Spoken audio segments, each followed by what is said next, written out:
और चलिए सीधे रुक कर लेते हैं बिहार के मोतिहारी का, जहां पर मुख्यमंत्री बोल रहे हैं। का चुनाव चल रहा है।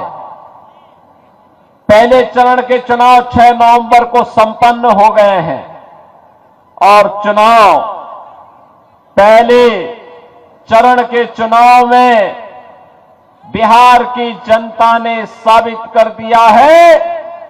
जो रुझान दिखाई दे रहे हैं, रुझान बताते हैं कि बिहार के अंदर अब लालटेन की धुंधली रोशनी में अपराध कोई नहीं कर पाएगा, बल्कि मोदी जी के नेतृत्व में, मार्गदर्शन में, नीतीश बाबू के नेतृत्व में एनडीए सरकार की एलईडी लाइट में जगमगाता हुआ बिहार तय कर चुका है कि 14 नवंबर को जब परिणाम आएंगे तो फिर एक बार एनडीए सरकार, फिर एक बार एनडीए सरकार की शंखनाद अभी से सुनाई दे रही है।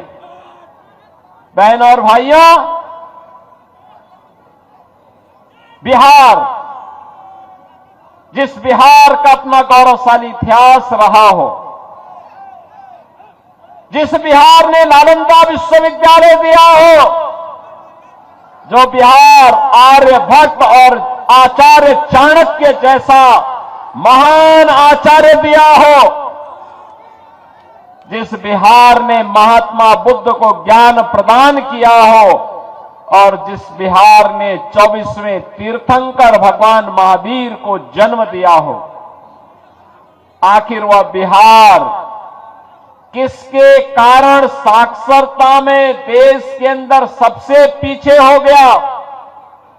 बहन और भाइयों, इस पाप का दोषी कोई और नहीं, इस पाप का दोषी कांग्रेस और आरजेडी बराबर के दोषी हैं।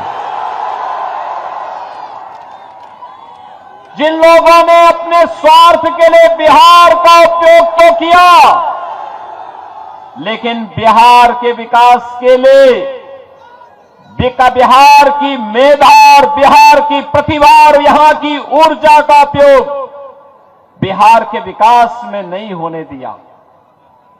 बिहार का नौजवान मेहनत करता था, उसकी मेधा और उसकी प्रतिभा का लोहा देश और दुनिया मानती है, लेकिन जब बिहार के विकास की बात आती तो कांग्रेस और आरजेडी के लोगों की दलाली इस नौजवान की मेधा को कुंद कर देती थी। हताश और निराश बिहार का प्रतिभा, यहां का नौजवान प्लान करने के लिए मजबूर हो गया था।